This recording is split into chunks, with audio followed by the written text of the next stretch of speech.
Yeah, the sound of Delphic, This Momentary, taken from the album Acolyte. Brand new album coming out now called Collections. That sounds like a greatest hits, though, doesn't it? It does. Yeah, we wanted to reclaim it, make it current and new. And we had it for ages, actually, Collections, because we just kind of thought it'd be a funny name at the start, and then it just kind of stuck and became it.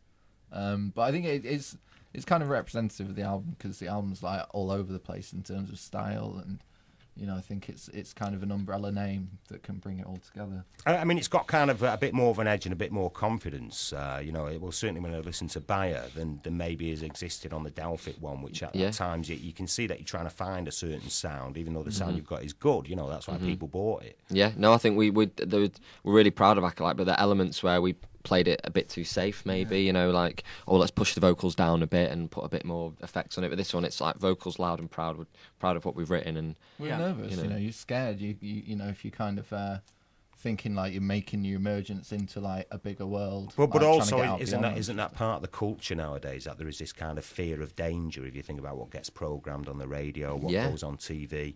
Yeah, absolutely. Yeah, and no. There's very few bands out there for us that are willing to take any kind of risk musically, maybe because they're all scared of getting dropped, there's no money, or because they're just, into boring music. I don't know, but we were just like, we're just going to write what we want. And we just get bored of things really quickly, and we're just rebelling against, the same second album kind of malaise that's going on at the moment. So many bands are releasing a second album that's just like a rehash of the first, but it's just like the second CD of the first record, and it's just boring. Right? Oasis made a career out of that. I know. Stop it. I know. But I don't think you can do that now. I mean, the amount of reviews that you read, and it's like, this band are back with reformation of like the first album, and this band are back with this, and it's just like, try something different. You've got the internet, you've got all the music at your disposal. Why don't you just try and branch out a little bit, try and challenge yourselves? Ambition. Again, Marple Bridge, which is where you started out, there was always quite a big appetite, wasn't there, for like live music round there, for new bands and stuff, in terms of if a band did play there, loads of people would turn out for it if they're any good. Yeah, so it turns out, and there's loads of bands that have come from there and stuff as well, like Dutch Uncles are from round Marple Way, and Egyptian hip hop as well. And wasn't this charming man written in Marple Bridge? Apparently so, yeah. Tony Wilson lived there, didn't he? He did. Strands Road, he was on, yeah. So there's some. I think Timmy Mallet lived there for a bit as well. Which all right, steady on. Yeah, yeah. Agreed. Marple's great. I mean, have you got a blue plaque there yet? Or is it too soon? No, they won't give us one, the swines. They're waiting for the greatest hits album first. Well, exactly. We just tried to give them one, but apparently it's a second album. So you're going to be touring this album. Tell us about that. When this, when that's going to happen. Going out in Feb, aren't we?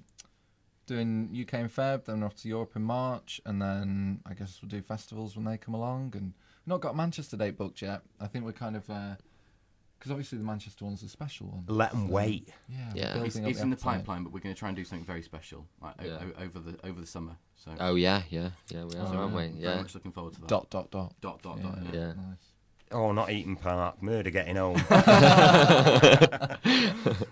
Again, as part of that sort of Manchester legacy, do you sometimes think, as a band, even though, Marple Bridge, you say like Greater Manchester or whatever, but the reality is that can become an albatross around bands' necks nowadays, because you get all sorts of nonsense written in the press, and then bands regurgitate it. There's never been an atypical Manchester sound, really. No, I know. Absolutely. And we knew when we first came out, we knew we were going to get this, and we've made a decision. Really, we were like, okay, do we want to say we're from, Stockport or from outside Manchester, like the Ting Tings did, saying they're from Salford? They didn't really want to be associated with the Manchester thing, or do we want to just embrace the Manchester thing?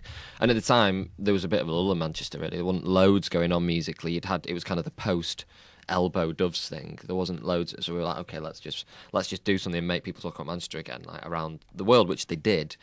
But the press kept on trying to put us into a scene with people like Dutch Uncles and everything, which, I mean, I don't think the three of us could sound any different. No. But they kept on saying, it's a scene from Manchester. Well, they're kind of desperate. But every time a scene actually did happen in Manchester, they were squashed down it, or narrowed it down as much as possible. Yeah. So, like, bands like Ruthless Rap Assassins, MC Busby, 808 State, we're never really, weren't quite included in the Manchester scene, and yet they were as much part of it, you know, as the Spiral Carpets or anyone else. Yeah. You know, so it's all a way of like flattening you down. Then, all right, Northerners, you've got too uppity.